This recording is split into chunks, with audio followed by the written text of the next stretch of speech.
China became the largest recipient of foreign direct investment, or FDI, in 2020 in the world, attracting $163 billion in total, alongside India. Now, that's against the overall trend of decline among nearly all other economies.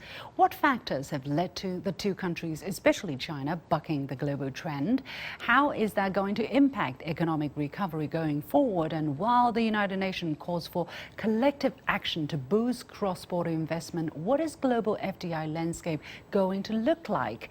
Joining me today from Geneva, Switzerland is Professor Xiankun, Emeritus Professor at the University of International Business and Economics, and from New York via Skype, Mitchell Dong, Managing Director of Pythagoras Investment Management. Gentlemen, welcome to The Point. So, as I said, in 2019, the United States received $250 billion of FDI and China received 140. However, in 2020, China surpassed the US to become the largest FDI recipient, according to UNCTAD, the United Nations agency in charge of monitoring cross-border investment.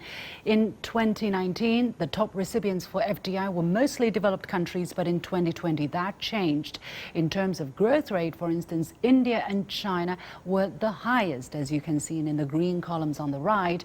In terms of sheer volume, China was the highest, 163 billion. Among those which have shown a downturn in 2020 were mostly developed countries, such as the UK and Italy, experiencing more than 100% decrease. So, Professor Liu, let me go to you first. How do you describe such a picture? It is rather stark, isn't it? Yeah, I think this is quite a kind of a surprising information. But of course, when you read deeply behind the headlines, you would notice that this is not that surprising, simply because at this specific moment, I think that many things China has done in the past several years has been stabilizing its foreign investment in China.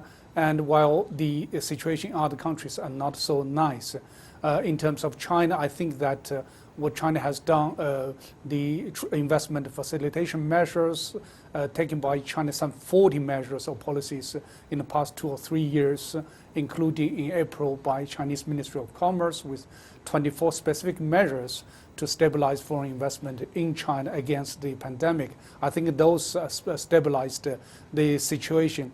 Of course, China's economic growth, which returned to positive in the second semester of last year, and also China's recent measures to really push forward its reform, including signing the RCEP, committing to join the CPTPP, and also China-EU comprehensive agreement on investment, sends positive signals to foreign investors that they could benefit from for the growth of China's economy. I think, yeah. Mr. Dong, now the UNCTAD report pointed out also government facilitation program of China, which stabilized investment after the early lockdown of Wuhan in 2020. So you, as a investor yourself, of course, I don't know how, I think your investment is pretty much in cryptocurrency, so not really FDI per se, but how significant do you look at these programs in stabilizing foreign direct investment into China?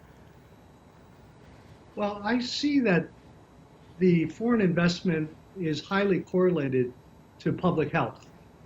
And the control of the pandemic is the root cause, or the problem is really not an economic problem, it's more of a public health problem. And people are not going to invest, they're not going to do business unless the pandemic is under control.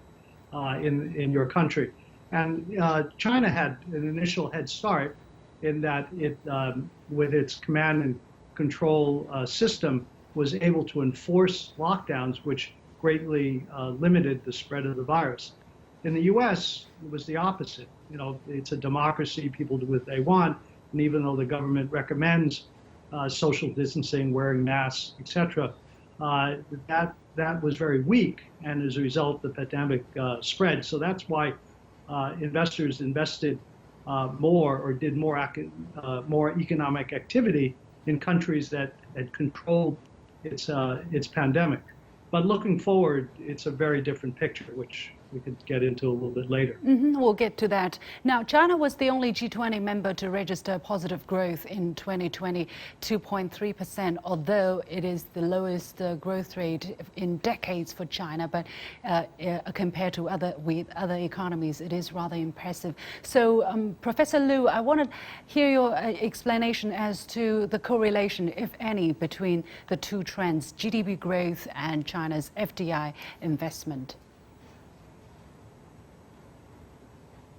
Well, based on many researchers and also academic experiences, that it does exist a kind of positive correlation between economic growth and foreign direct investment, in a sense that foreign direct investment pushes up economic growth, while the positive economic growth would attract more foreign direct investment. So I think that's probably why that so many capital flows to China, which is the only country that has achieved a positive growth 2.3 in last year, while many other countries which are undergoing negative economic growth are not attracting that much foreign investment. Mr. Dong, do you think the fact that China really outperformed in 2020, is it because China did something particularly well, or other economies did particularly bad in controlling the pandemic? And looking forward, do you think this kind of trend is going to continue, meaning China continue to lead, to be attractive for FDI, or once the situation stabilizes, FDI inflows is going to leap forward for these countries, for the UK and Italy and the other countries who have suffered significantly? Well, China did very well initially in controlling the virus starting in February, March. It really successfully locked down people so that the virus didn't spread. But and other countries like the US did not do very well there. But looking forward, I look at the vaccine investment, development, and distribution, and there's vast disparities between China and the U.S. U.S. has vaccinated 7% of its population, China well less than 1%. Put in perspective, Israel is almost getting to half of its population vaccinated. At the current trends, I think that U.S. will achieve herd immunity by mid-year, maybe even by the end of the year. But there's really, it's going to be at least several years, if not longer, for China to achieve herd immunity. Again, going to the root cause is the virus and a public health crisis. And until you get the public health crisis under control, you're not going to get the economy back to any type of normalcy, including investors in making foreign direct investments. So China really has to get its act together in terms of vaccinating and distributing the vaccine throughout its population in order to maintain the lead in the global economy.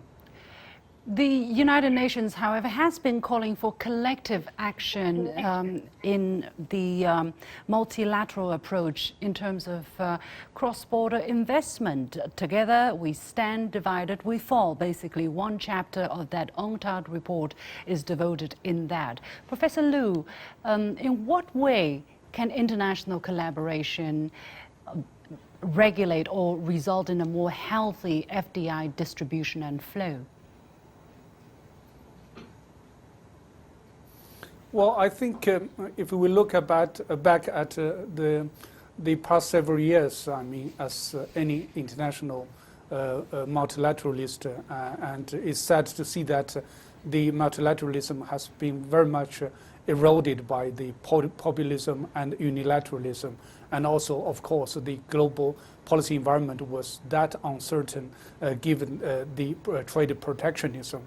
So it is timely that the UN report launched and again appeal for multilateralism. So, but for the next steps, I think, of course, many needs to be done. I mean, for major players to go back to multilateral organizations, including the UN and the World Trade Organization, or especially by the major players. So here, the good news is that if you look at carefully what China, EU, US all said. They are all supportive of multilateralism. But the bad news is that if you look at specifically what they said, they are very divergent on how specifically to go forward to support multilateralism. So I think the next step, the key is to look around these big players to see how they interact with each other and whether they can work together.